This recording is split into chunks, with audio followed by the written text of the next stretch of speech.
আমরাও ভালো চাল চলন বুঝি। বাস্তবতায় এখানে রাস্তাতে একটা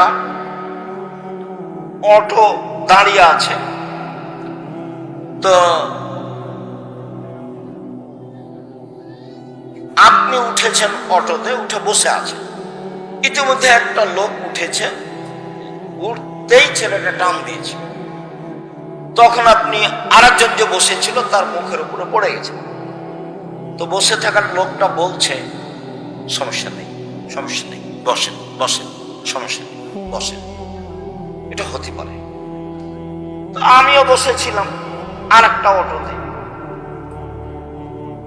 আপনি ওই অটোটা উঠতে এটা টান দিয়েছে ছেলেটা, আর আপনি আমার মুখের উপরে পড়ে গেছেন। তখন আমি বলছি চোখ নাই, এসব করে উঠতে পারেন, কপালে চোখ নেই, বুঝতে চান না কিছু, হিসাব করেন। এটাও চাল চল। বলেন তো আপনার কাছে কোনটা ভালো হলো? আগেরটা। তাহলে চাল চলন আমরাও বুঝি। রাসূল সাল্লাল্লাহু আলাইহি সাল্লাম বলছেন, যার চাল চলন ভালো, চাল চলনের নেকি যত ভারী, পৃথিবীতে এমন কোন ইবাদত নেই যার নেকি তত ভারী। তাহলে চাল চলন কি জিনিস সেই নিয়ে আলোচনা হয় উচিত।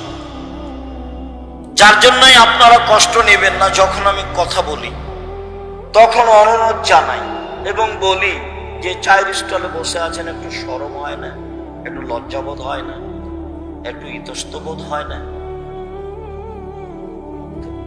আমি তো আপনার জানা মানুষ, আমি তো কোনোদিন কোরআন হাদিসের বাইরে কথা বলি না, এটা আমার অভ্যাসের বাইরে। আমি জীবনে খুব দুটা স্বাদ, আমার খুব ত্যাগ, সেটা হলোই আমি প্রতিশোধ নেব না মানুষের। সে আমাকে যা বলুক, যাই করুক না কেন, প্রতিশোধ নেব।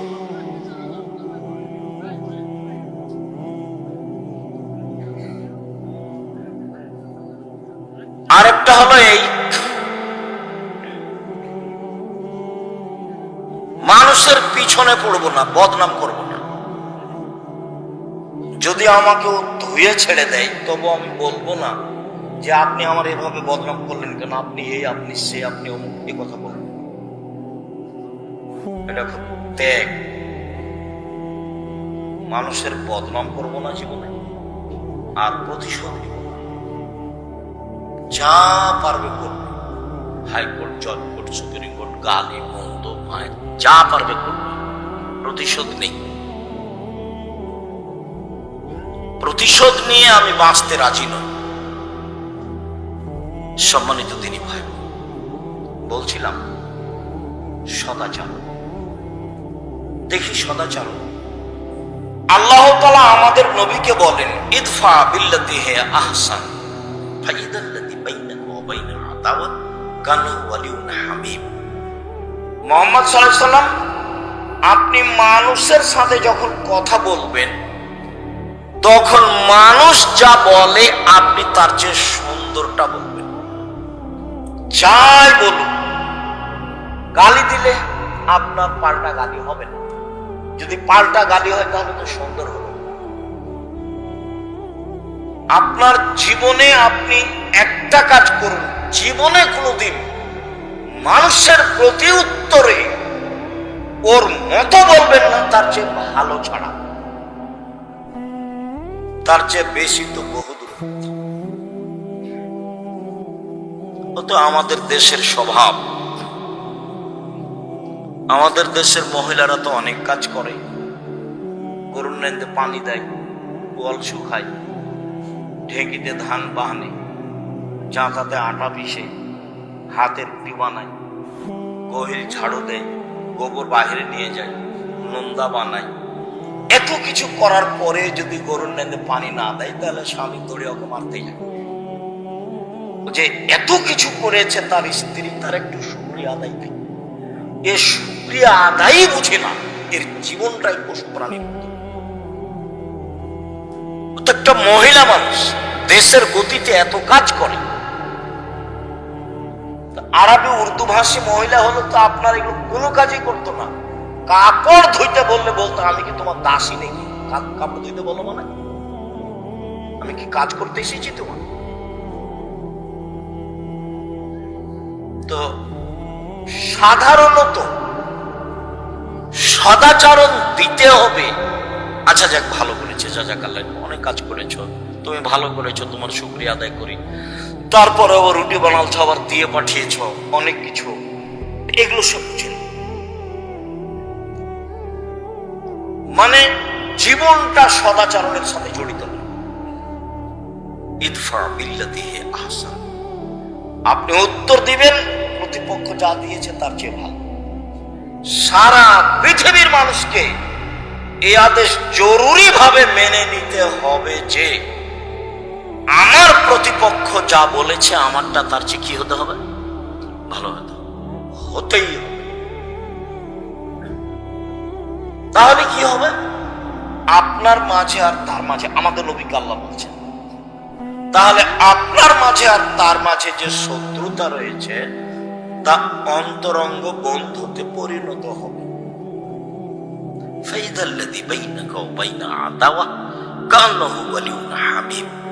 তাহলে আপনার মাঝে আর তার মাঝে যে শত্রুতা রয়েছে এইটা অন্তরঙ্গ বন্ধুতে পরিণত হবে। এ কথা আল্লাহ তাআলা বলেন।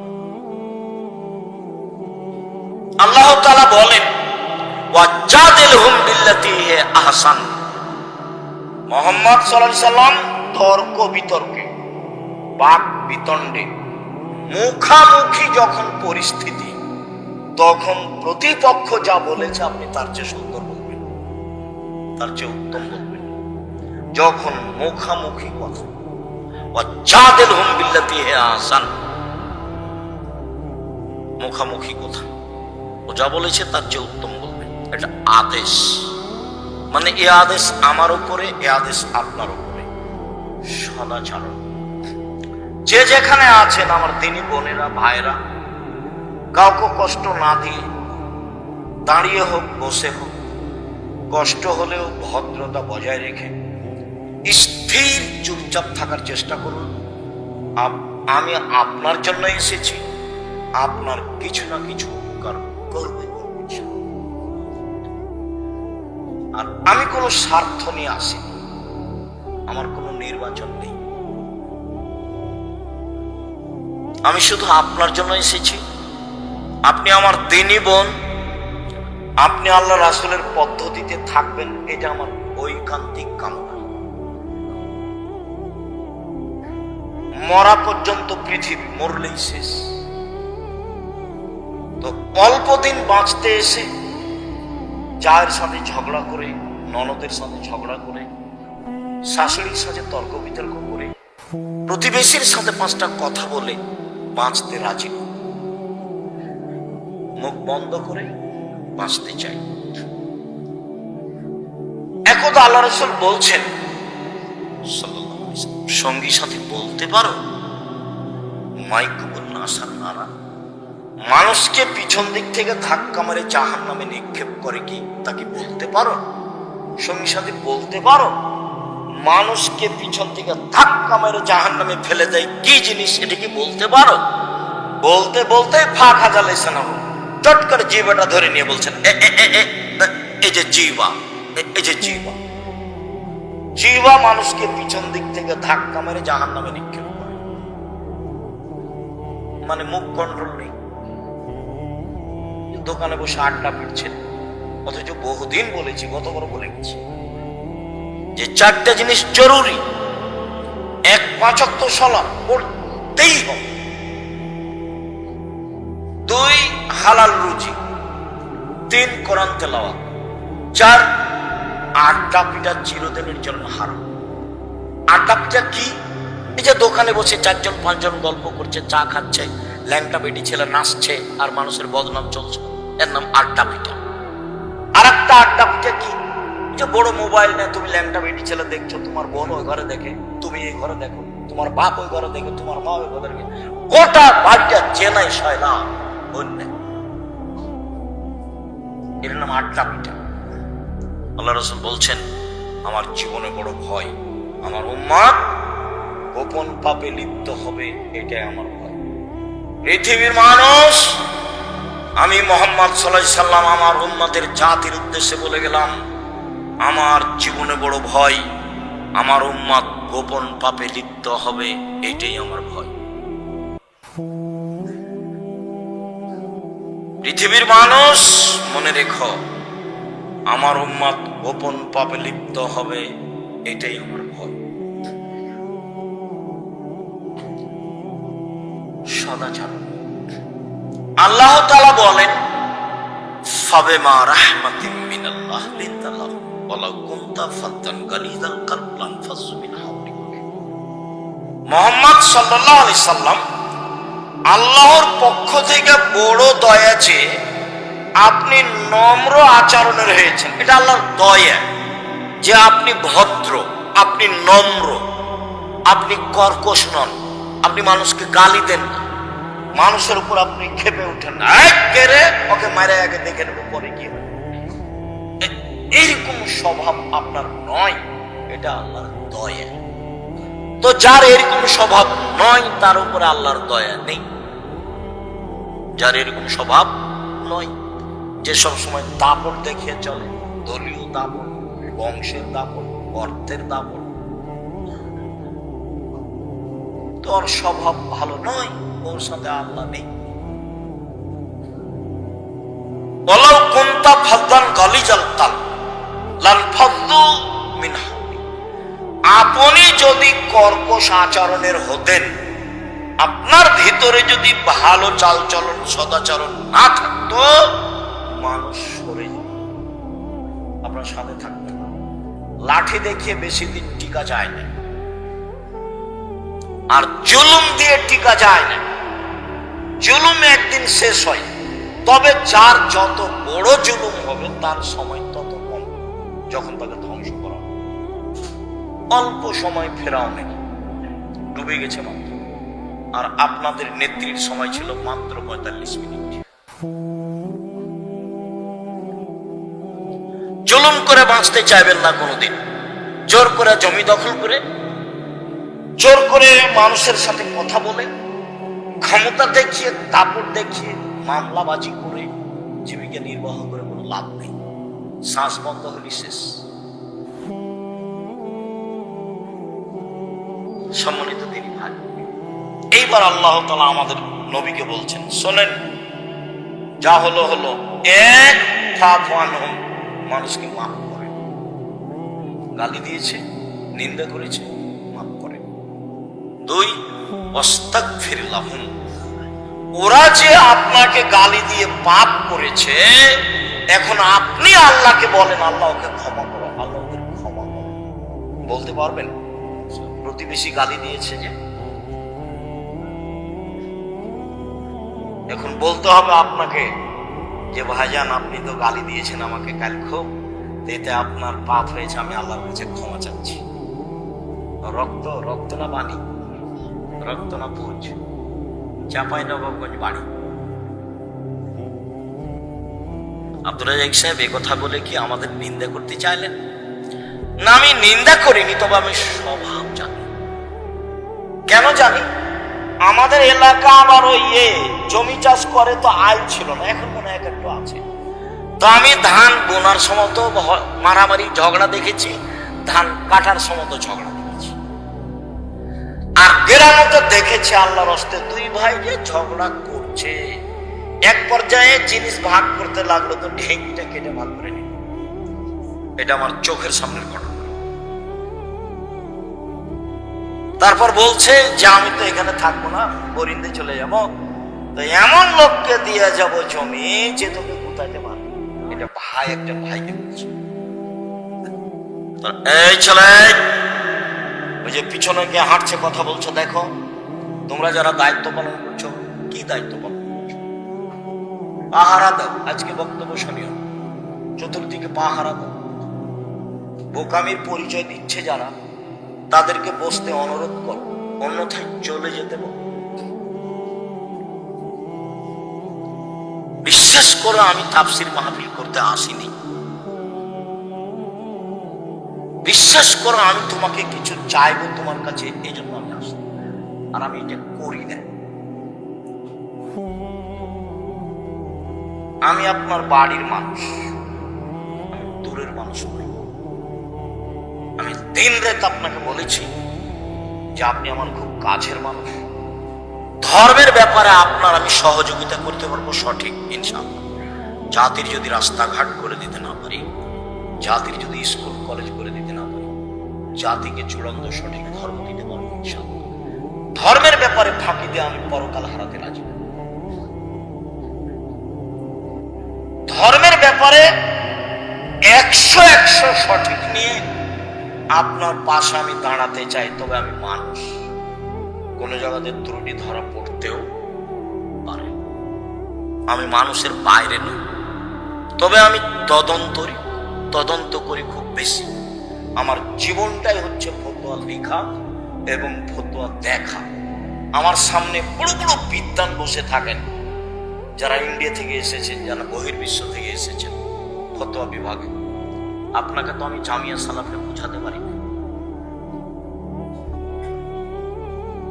শুধু আমি বললাম আর চলে গেলাম, আপনি তো কোনোদিন দেখতে গেলেন না, কি দিয়ে আপনাকে বুঝাবো? অথচ আমি আপনার বাড়িরই মানুষ। আমার মনে বড় সাধ, আমি এদেশের মাটিতে উন্নত মানের প্রতিষ্ঠান গড়ব, যেখানে ছেলে মেয়ে বাংলা, ইংরেজি, আরবি উন্নত মানের শিক্ষা অর্জন করে জাতির অন্যায়ের বিরুদ্ধে লড়বে। এবং আমি সফল হবইছি। মুখে আছি, এখন মিডিয়াতে আছি, কলমে আছি, থাকবো ইনশাআল্লাহ। জামিয়া সালাফে বেতন লাগে মাসে 40 লক্ষ। জমি কিনা তো আছে, প্রত্যেক দিন লেবার মিস্ত্রি বিল তো আছে। 60, 70, 80 জন লেবার মিস্ত্রি হতে পারে 3-4টা মিলে, তারও বেশি হতে পারে। 5000-এর বেশি ছেলে মেয়ে পড়াশোনা করে। 300-র অধিক শিক্ষক শিক্ষিকা আছে। 519 জন ইয়াতিম অসহায় ছেলে মেয়ে আছে। আপনার বাড়ির পাশে রাজশাহী, যেটা সেটা প্রায় 50 বিঘা জমির উপরে। যেটা মেয়েদের শাখা করছে তানোরে, সেটা প্রায় 70 বিঘা জমির উপরে। যেটা ঢাকায় সেটা প্রায় 100 বিঘা জমির উপরে। যেটা দিনাজপুরে সেটা প্রায় 20 বিঘা জমির উপরে।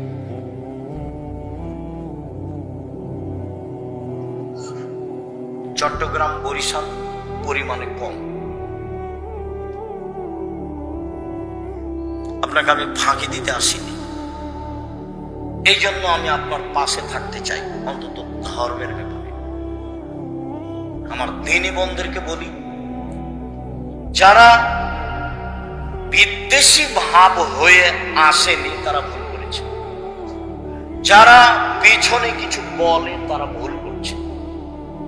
আপনাকে বলছি, আপনি মহিলা মানুষ, আমি আব্দুর রাজ্জাক বিন ইউসুফ আপনার খুব কাছের মানুষ হয়ে আপনাকে আমি সঠিক ধর্ম দিতে চাই। আপনি ধর্মের নামে মিথ্যা কথা বলেন, এটা আমি চাইনি।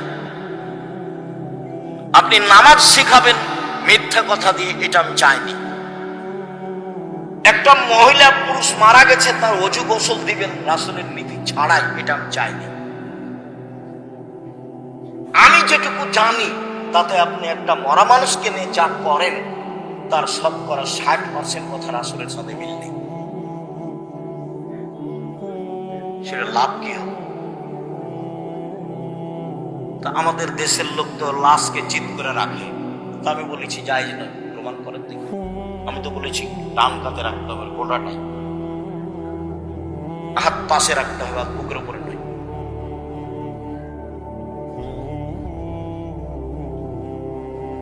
আমি তো বলেছি যে যখন মাটি দিচ্ছে তখন মিনা খালাকনা মফিয়া নয় তো কমিনা নখরে তারা তো নখরা বলা যাবে না।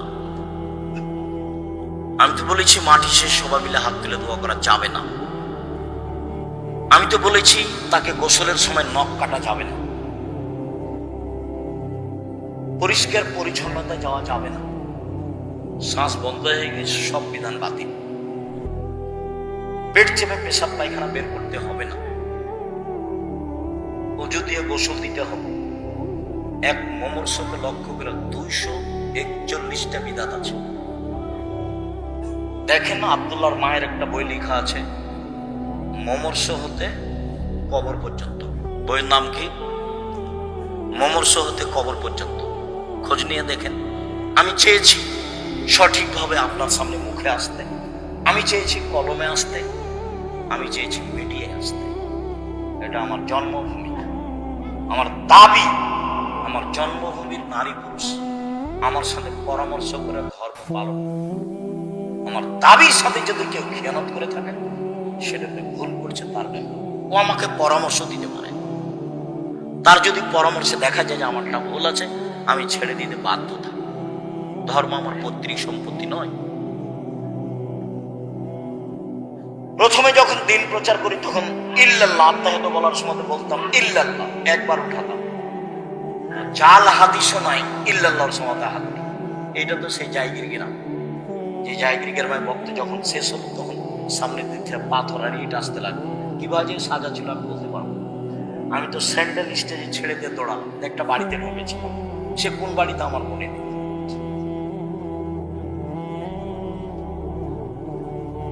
আমি অপরাধ করিনি, আজও অপরাধ করছি না। আমার খুব দৃঢ় বিশ্বাস, ধর্মের উপরে আমার অগাধ বিশ্বাস। কাজেই আপনি আমার দিনী বোন, আপনি আমার দিনী ভাই। উপেক্ষা করে বিদ্বেষ ভাবাপন্ন নিয়ে কিছু বলবেন, ফল হবে না, ফল খারাপ।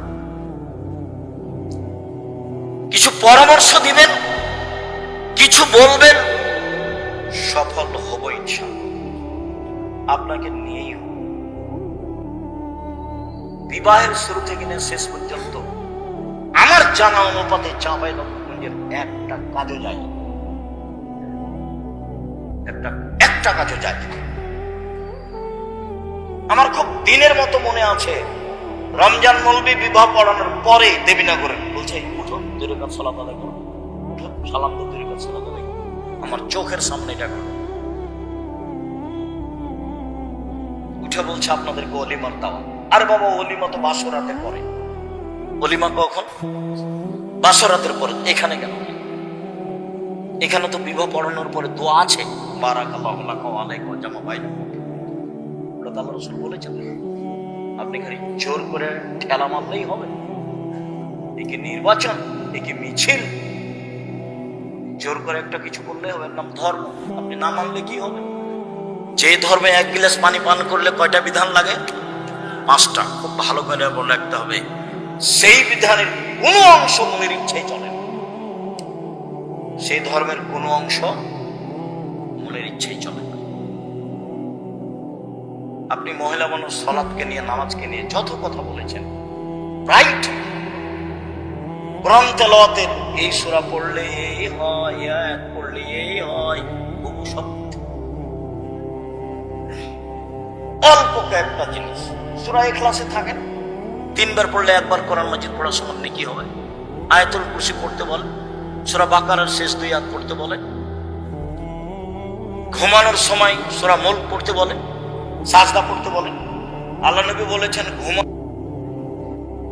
লাশ চলে যাওয়ার সাথে সাথে আপনি সবাই মিলে হাত তুলে দোয়া করেছেন, আপনি রাসূল সাল্লাল্লাহু আলাইহি ওয়াসাল্লামকে অপমান করেছেন। সম্মানিত দিনী ভাই বোন, আপনাকে আমি অনুরোধ জানাচ্ছি, জানটা মরে মরে, লোকটা মরে মরে, জান চাই চাই, আপনি পাশে বলেন লা ইলাহা ইল্লাল্লাহ। আল্লাহ রাসূল বলছেন লাক্কিনু মাউতাকুম লা ইলাহা ইল্লাল্লাহ। মরে মরে জান চাই চাই, তার পাশে বলো লা ইলাহা ইল্লাল্লাহ। কেন? মান কানা আখিরু কালামিহি লা ইলাহা ইল্লাল্লাহ ফাদাখালাল জান্নাহ। কারো যদি শেষ বাক্য লা ইলাহা ইল্লাল্লাহ হয় তাহলে জান্নাতে চলে গেছে। কই আপনার সূরা ইয়াসিনের কথা তো আল্লাহ নবী বলেননি, সূরা হাসরের 3 আয়াতের কথা আল্লাহ রাসূল বলেননি, কোরআন তেলাওয়াতের কথা আল্লাহ রাসূল বলেননি। আপনি প্রমাণ পেশ করতে পারবেন?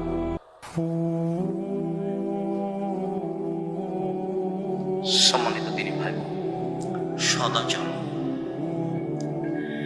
আল্লাযীনা ইউনফিকুনা ফিস সাররা'i ওয়াজ যাররা'i ওয়াল কাযিমিনাল গায়জ ওয়াল আফিনা আনিন নাস। 3টা গুণ আছে যার সে জান্নাতে যাবে। 1, ধনী মানুষ হলো দান করে, 1000 লাখ টাকা করে। গরিব মানুষ হলো দান করে, 10 টাকা করে। সচ্ছল অসচ্ছল অবস্থায় দান করে যে সে জান্নাতে যাবে। এক। দুই, রাগকে দমন করতে পারে যে সে জান্নাতে যাবে। আল্লাহ বলছেন এই কথা, আমি বলি। রাগ দিয়ে জীবনে কোনো কাজ নিতে হবে না, কোনো কাজ। লবণ বেশি হয়ে গেছে বউকে, তখন গালি দেওয়া হবে না, তখন মারা। আর আমার দিনী বন্ধুদেরকে বলছে কথা বলছো না, চুপ থাকো। আপনাদের আমি বলছি, জীবনে দুইটা কাজ করবেন না। একটা অভিমান, এটা করবেন না। আর একটা প্রতিবাদ, এটা করবেন। প্রতিবাদ কি? হ্যাঁ, তুমি আমার মাকে এভাবে বললে কেন, তুমি আমার আব্বাকে এভাবে বললে কেন, এই হলো প্রতিবাদ। প্রতিবাদ করিয়েন না, শয়তানের সুযোগ হবে। অভিমান, অভিমান কি জিনিস? কই ঈদের দিনে তো তুমি একটা নতুন কাপড় কিনলে না, কই তুমি তো আমাকে একদিন নিয়ে যেতে চেয়েছিলে ঢাকা শহর দেখাতে, তো নিয়ে গেলাম। এর নাম অভিমান। অভিমান যদি করেন তখন শয়তান বলবে, না পূরণ হলে শয়তান বলবে, এই দেখলি তোর স্বামী তোর অভিমান পূর্ণ করেন। আর আগেরটাও করেনি, এখনো করেনি, কোনোদিনই করেনি। শয়তান খালি বলবে কোনোদিন করে না। তখন আপনি বলবেন হ্যাঁ ঠিকই তো, হ্যাঁ ঠিকই তো। সকালবেলাতে তখন আপনি বলবেন তোর ভাত খাবো, তালাক দিয়ে এক্ষুনি। তখন ওই খেপে গেছে, তালাক দিয়ে দে, তুই এক্ষুনি তালাক দিয়ে, তোর বাড়িতে থাকবো না, এক্ষুনি তালাক দিয়ে দে। ও চাপে পড়েছে, যা এক তালাক, দুই তালাক দিয়ে, হাজার তালাক দিলাম, যা। যেমন তালাক দেওয়া শেষ হয়েছে তেমনি শয়তান চলে গেছে, আর নেই। যেমন শয়তান চলে গেছে, এবার ছেলে যে তিনটে আছে, তিনটে ছেলে মেয়ে আছে। শয়তান কিন্তু এখন আর নেই, ওই পর্যন্ত ছিল। সামান্য ব্যাপারে স্বামী স্ত্রীর মধ্যে শয়তান একবারে হঠাৎ করে এমনিতে লাগিয়ে দিতে পারে। আর শয়তান মানে এত বড় খারাপ শয়তান, ও যে আল্লাহর কাছে এইভাবে অনুমতি চেয়ে নিয়েছে। কোনোদিন শুনেছেন কিনা একটু দেখেন, হয়তো শুনেছেন, হাজারো দিন মনে আছে কিনা।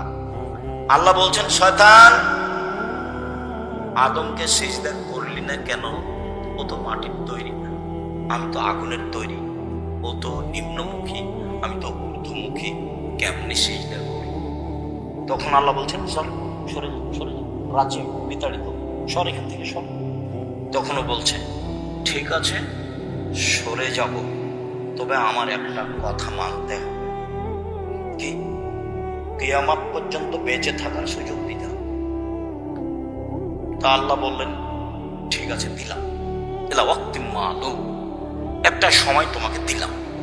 ওই দাবি জানালো, আল্লাহ মেনে নিলেন।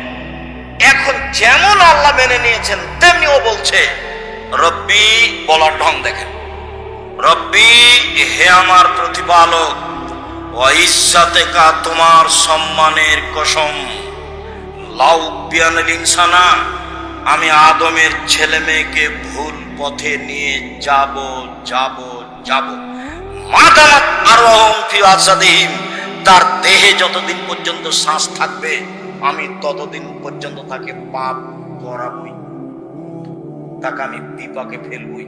কেমনে আদমের ছেলে মেয়ে জান্নাতে যায় তা আমি দেখে ছেড়ে দেব, আমি একাই জাহান্নামে যাব। পৃথিবীতে শয়তান যত রিক্সের উপরে আছে, এত রিক্সের উপরে পৃথিবীতে কেউ নেই। সে জিম্মেদারি নিয়েছে আমাকে আর আপনাকে কোথায় নিয়ে যাবে? জাহান্নাম, আল্লাহর সামনে। আল্লাহর একবার সামনে এই কথা বলছে, সামনে। তখন আল্লাহ বললেন না যা পারবি না যা, এই কথা বললেন না। বলছেন শয়তান ইজ্জতি ও জালালি ও ইরতিফায়ে মাকানি, আমার সম্মানের কসম, আল্লাহ বলছেন আমার ইজ্জতের কসম, আমার মর্যাদার কসম, আমার উচ্চতার কসম, আদম সন্তান যতবার ক্ষমা চাইবে ততবার আমি ক্ষমা করব। তাহলে ক্ষমা চাওয়া বিষয়টা থেকে গেল। এই কথা বললেন না যে যা পারবি না, এই কথা বললেন। যতবার বিপাকে ততবার বলতে হবে আস্তাগফিরুল্লাহ। তার মানে আস্তাগফিরুল্লাহ অতবেলায় এই জিকির একবারে করে নিতে হবে, স্বাভাবিক শ্বাস যেমন আসে যায়, ভাত যেমন সময় হলে খায় 3 বার, বাস এই তাসবিহ এটা জিকির একবারে স্বাভাবিক জীবনে করে নিতাম। আল্লাহ আশ্বস্ত আমাদের আরো করেছেন, আদমের ছেলে মেয়ে শোনো, তুমি আমাকে যেভাবে ডাকো আমি সেভাবে থাকি, তুমি যেভাবে আশা পোষণ করো সেভাবে আমি পূর্ণ করে থাকি। আদম সন্তান, তুমি আমাকে যেভাবে ডাকো আমি সেভাবে থাকি, তুমি যেভাবে বলো আমি সেভাবে শুনি, তুমি আমার কাছে ক্ষমা চাইলে আমি ক্ষমা করে দিই। অলাউবালি, আমি পরোয়া করি না তুমি কত বড় পাপী, আমি পরোয়া করি না তুমি কত বড় পাপী, আমি পরোয়া করি না তুমি কত বড় পাপী। আদমের ছেলে মেয়ে শোনো, লাউ বালাগাল জুনুবু কানান সামায়ে, তোমার পাপ বেশি হতে হতে যদি আকাশে লেগে যায়, পাপ আর পাপ, তারপরে যদি তুমি আমার কাছে ক্ষমা চাও আমি ক্ষমা করে দিব, আমি পরোয়া করি না তুমি কত বড় পাপী। তুমি যেভাবে ডাকো আমি সেভাবে থাকি, তুমি যেভাবে আশা পোষণ করো সেভাবে আমি পূর্ণ করে থাকি, তুমি যেভাবে ডাকো আমি সেভাবে থাকি, তুমি যেভাবে আশা পোষণ করো সেভাবে আমি পূর্ণ করে থাকি, আমি পরোয়া করি না তুমি কত বড় পাপী। আবার বিচারের মাঠে আসবেন আল্লাহ তাআলা আমাদের সামনে, বিচারের মাঠে এসে বলবেন, আদমের ছেলে মেয়ে শোনো, যেই পরিমাণ তুমি পাপ নিয়ে এসেছো আমিও সেই পরিমাণ ক্ষমা নিয়ে এসেছি আজকে। তোমার যেই পরিমাণ পাপ আমার সেই পরিমাণ ক্ষমা, তোমার যেই পরিমাণ পাপ আমার সেই পরিমাণ ক্ষমা, তোমার যেই পরিমাণ পাপ আমার সেই পরিমাণ ক্ষমা। যদি শিরক না থাকে, পাপ যতই হোক না কেন, বিচারের মাঠে আমি তোমাকে ক্ষমা করে দেব। আমি সর্বশক্তিমান, তবে শিরক করেছে যে তার আমি পাপ ক্ষমা করব না। আমি বলেছিলাম কালিমায়ের বাপের আকাশ, আমার ছেলে মেয়ে আমার সোনার বাংলা বলে না, বলবে না, আপনার বলে, আপনার চলে, কে আপনাকে মাস্টার ডিগ্রি পাস বলে তা আমি জানি না, আমি বলি না। আপনি কেমন শিক্ষিত মানুষ, আপনার বাপ আপনার কত টাকা খরচ করলো, বলছে যে আমার ছেলে খুব মেধাবী। কি করেছে? ম্যাট্রিক পরীক্ষার সময় 4 জন শিক্ষক রেখেছে। কি করেছে?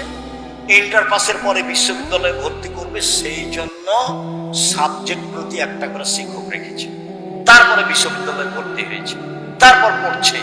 খালি বলে আমার ছেলের মেধা খুব ভালো, বড় ডাক্তার হবে, একটা বড় ডাক্তার একটা হবে, ইঞ্জিনিয়ার একটা হবে। যা যা হয়েছে হয়েছে, হয়েছে কি? ও হয়েছে চোর। কিভাবে? ইঞ্জিনিয়ার হয়েছে দায়িত্ব, ইঞ্জিনিয়ার হয়েছে দায়িত্ব পেয়েছে, টাকা মেরে খেয়েছে। ব্যতিক্রম হতে পারে দুই একটা, সেটা ভিন্ন কথা। হয়েছে ডাক্তার, সেটা কি? যেই টাকা দিয়েছে যে কোম্পানি, সেই কোম্পানির ওষুধ লিখেছে।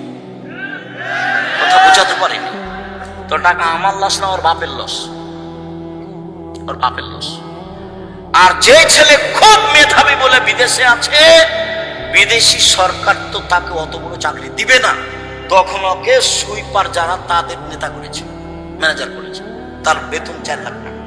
তখন দেখছে বাংলাদেশে গেলে কয় লাখ টাকা বেতন পাবো, সুইপার যারা তাদের নেতা হলে কি হবে, টাকা তো আছে। এ হলো খুব মেধার ফলাফল। আপনি চাঁপাইনবাবগঞ্জের দেখান আমার সামনে কাউকে। আর ছেলে মানুষ করবেন জাতির উদ্দেশ্যে, ছেলে মানুষ করবেন কার উদ্দেশ্যে? জাতির উদ্দেশ্যে, জাতির কল্যাণের জন্য। আমি মুসলিম চিরনবীর মরণকে করি না ভয়, মরলে শহীদ বাঁচলে গাজী, আমার উভয় সমান, বাঁচাও যতটুকু মরও ততটুকু, আমার উভয় সমান। এরকম ছেলে গড়ে উঠবেন, গড়ে তুলবেন। সেই বেদাত দেশে আছে, শিক্ষার নামে মিথ্যা শিক্ষা আছে, জাহেলি শিক্ষা, যেটা তুলে দিতে হবে। তার নাম ছেলে মানুষ করেছি, তার নাম কি করেছি? ছেলে মানুষ করেছি, পয়সা খরচ করেছি। চাঁপাইনবাবগঞ্জের মানুষ, আমার ছেলের মেধা ভালো, আমার বাপের জমি জায়গা আছে, পয়সা খরচ করে ছেলে মানুষ করেছি, বাঘের মতো করে করেছি। কলম মজবুত, কথা মজবুত, মিডিয়া মজবুত। 2 দিন বাঁচতে এসে প্রতারণামূলক সম্মান নিয়ে বাঁচতে রাজি নয়, ফাঁকি দেওয়া সম্মান নিয়ে বাঁচতে রাজি নয়। ও বলল ওমা তোমার আকাশ, ওমা তোমার বাতাস। ঠাকুর বলছে ও কালিমা তোমার আকাশ, ও কালিমা তোমার বাতাস। আমার ছেলে বলে সকালে উঠে, ও কালিমা তোমার আকাশ, তোর বাপের আকাশ। হয় না, কিভাবে? ও তো মুসলমানের শত্রু, ও তো জাতির শত্রু, ও তো বিশ্ববিদ্যালয়ের শত্রু। ও কি করে সম্মানী হতে পারে? আরে যেদিন বাংলাদেশের, ভারতের, পাকিস্তানের মুসলমানেরা ইংরেজের হাতে বেইজ্জত হয়, ফাঁসি হয় মুসলমানের, সেদিনও লন্ডনে মুচ পাকায়। ইতিহাস ভুলে গেলে হবে? ইতিহাস এই 71 সাল থেকে নয়, ইতিহাস 1947 14 আগস্টে অন্তত যেতে হবে, অন্তত। তাহলে বোঝা যাবে কিছু। শেরে বাংলা কিছুই করলো না। সম্মানিত দিনী ভাই, কষ্ট হয়, সেজন্য মধ্যে কথা চলে এসেছে, আপনি মনে কিছু নেবেন। এক, দান করেন, জান্নাত আছে। দুই, রাগ দিয়ে কাজ নেবেন না, জান্নাত আছে। তিন, মাফ করতে হবে, মাফ। মামলা নেই, বিচার নেই, বিচার করবো না। আমার ছেলেকে মেরেছে, মামলা করব না, যা হয়েছে হয়েছে। প্রতিশোধ নেই। এক, সচ্ছল অচ্ছল দান, জান্নাত হবে ইনশাআল্লাহ। দুই, রাগ দিয়ে কোনো কাজ নেই। তিন, মাফ। ঠিক আছে, মাফ করলাম, ঠিক আছে, মাফ করলাম। আমার ছেলেকে মেরেছে, ঠিক আছে, মাফ করলাম। আমার দলের লোককে হত্যা করেছে, ঠিক আছে, মাফ করলাম। আমার বউকে গালি দিয়েছে, কে আমার বউকে গালি দিল রে, এগুলো নয়।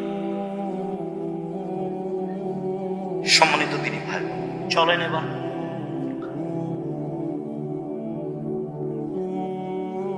সদাচরণ দিয়ে জান্নাতুল ফেরদাউস পাওয়া যায়।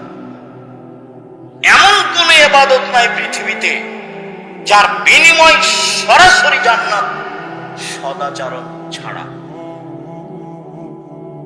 জান্নাতুল ফেরদাউস সবচেয়ে দামি জান্নাত।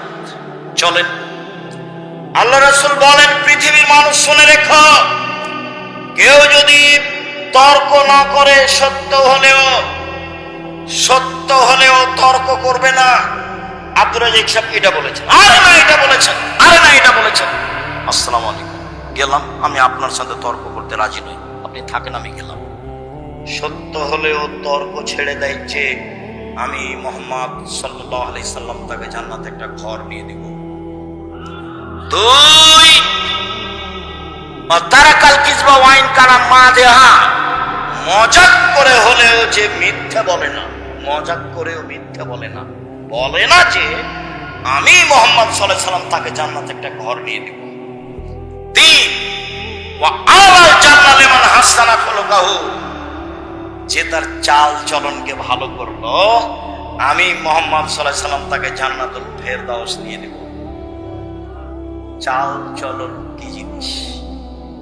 ভালো কথা, ভালো কর্মের নাম চাল চলন।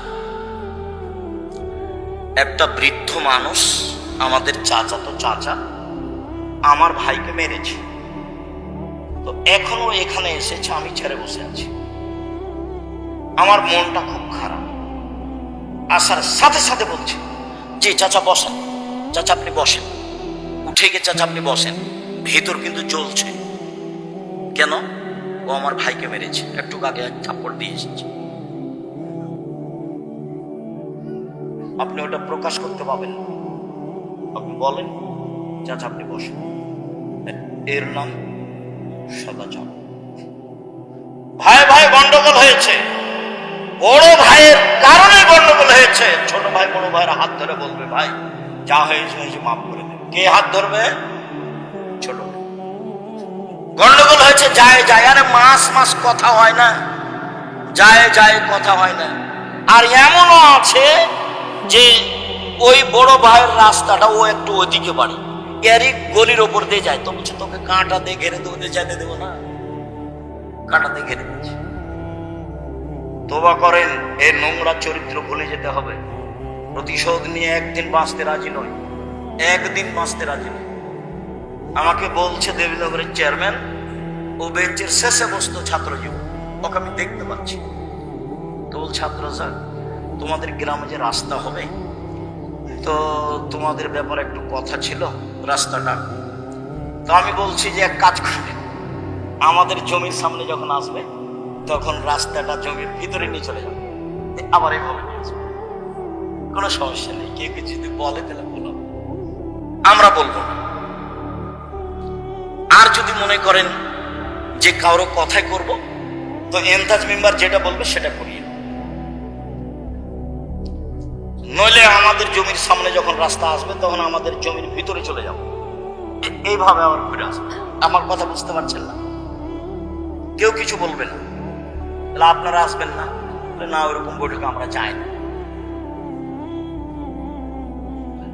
প্রতিশোধ নিয়ে হিংসা করে দলাদলি করে লাভ হবে না।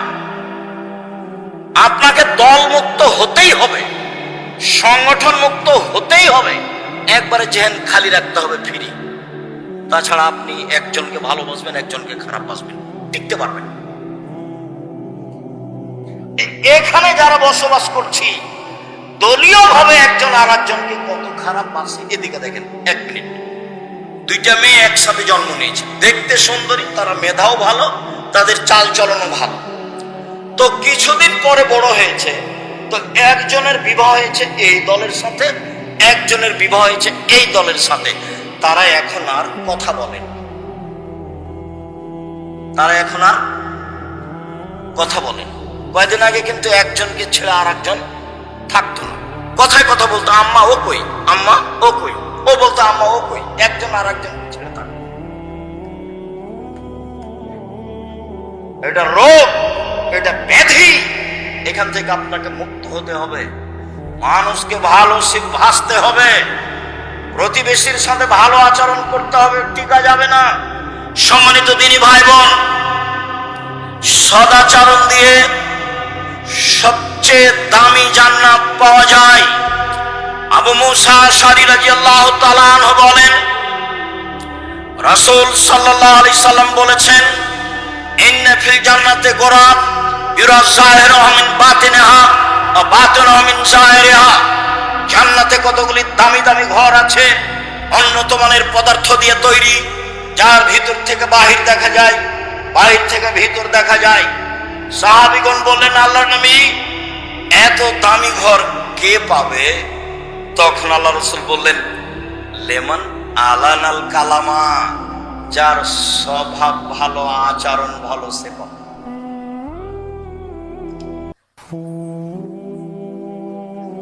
সদাচরণ, সদাচরণ কি জিনিস আবার কি বুঝতে হবে না? বুঝেছি। কোনোদিন প্রতিশোধ নেবেন না, কারো গালি দিবেন না। এই ছেলে তোমাকেই বলছে, পল্লী অঞ্চলে বাড়ি, ক্ষমতা দেখিয়ে, দলীয় দাপট দেখিয়ে বড় হয়েছে। আজকে উঠার সময়তে সব নীতি মাটিতে রেখে দিবা, এভাবে পায়ে ডলে দিয়ে যাবা। জীবনে আর কোনোদিন মানুষের প্রতিশোধ নিব, জীবনে কোনোদিন কাউকে বড় কথা বলবো না। যা হবে হবে, কারো বিরুদ্ধে মামলা করতে যাব না। সম্মানিত দিনী ভাই বোন, শুনুন, ছেলেরা মনে হয় আপনাদেরকে সহযোগিতা করার জন্য বলছে, তো কথা না বলে ওরা গেলে সম্ভবপর 500 টাকা হোক, 1000 টাকা হোক, 200 টাকা হোক, 50 টাকা হোক, 10 টাকা হোক, আপনার সামনে দিয়ে ওরা যেন ফিরি এমনিতে চলে না যায়। কেন? আল্লাহ রাসূল বলছেন, আলিয়াতুলিয়া খায়রুম মিনাদিস সাফলা, নেওয়া হাতের চেয়ে দেওয়া হাত ভালো। কোনটা হাত ভালো? দেওয়া। আর নেওয়াটা ভালো না, দেওয়া ভালো। কেউ সামনে আসলে আপনার সামনে থেকে লোকটা ফিরে যাক, এইটা যেন না হয়, এটা মাথায় রাখবেন। সম্মানিত দিনী ভাই বোন, বলছিলাম একজন সাহাবী আল্লাহ রাসূলকে বলছেন, আল্লাহ রাসূল, মা খায়রু মাউতিল ইনসান, মানুষকে যে আল্লাহ নিয়ামত দিয়েছেন, অনুগ্রহ, তার সবচেয়ে উত্তম কোনটা? এই ছেলে, কথা স্মরণ করবা, দাঁড়িয়ে বা উঠে গিয়ে পরিবেশ নষ্ট করবা না। তোমার কিছু কষ্ট হলেও কিছুক্ষণ সময় বসে থাকবা, এমন ভাবে বসে থাকবা পাখি যেন মনে করে তুমি পাথর, আমি তোমার জন্য এসেছি। আমার এই কথাটা খুব ভালোভাবে মনে রেখো। সম্মানিত দিনী ভাই বোন, হাত দুটি নিয়ামত কিভাবে বুঝবো? একটা হাত নেই যার, তাকে বলেন কিভাবে পানি খরচ করে, কিভাবে লুঙ্গি পরে, তাহলে তো বুঝবো। পা দুটি নিয়ামত, এটা কিভাবে বুঝবো? এক পা নেই যার, তাকে জিজ্ঞাসা করে কিভাবে পায়খানা করে, কিভাবে পানি খরচ করে, কিভাবে চলে, তাহলে বুঝতে পারবো পা দুটি নিয়ামত। তো আল্লাহ রাসূলকে জিজ্ঞাসা করা হলো সবচেয়ে দামি নিয়ামত কোনটা? তখন রাসূল সাল্লাল্লাহু আলাইহি ওয়াসাল্লাম উত্তরে বললেন আল খুলুকুল হাসান, ভালো আচরণ। বুঝাতে পারলাম না মনে হয়? সবচেয়ে বড় নিয়ামত কোনটা? উত্তম চরিত্র, ভালো আচরণ। নওয়াস ইবনে সামান রাদিয়াল্লাহু তাআলা আনহু বলেন, একদা আমি রাসূলকে জিজ্ঞাসা করলাম, আল্লাহ রাসূল মাল বিররু ওয়াল ইসমু, বলেন তো একটু পাপ কি জিনিস, দেখি কি জিনিস। এই ছেলে বসো, যারা শুধু মাঠে যাচ্ছে তারাই যাবে, তোমার পাশে যাবে, সম্ভব হলে সহযোগিতা করবে, না হলে চুপ থাকবে। তবে আপনাদের অনুরোধ জানাচ্ছি, অংশগ্রহণ সবাই করবেন, কম হোক আর বেশি। আপনি বঞ্চিত হন এটা আমি চাই। বলছিলাম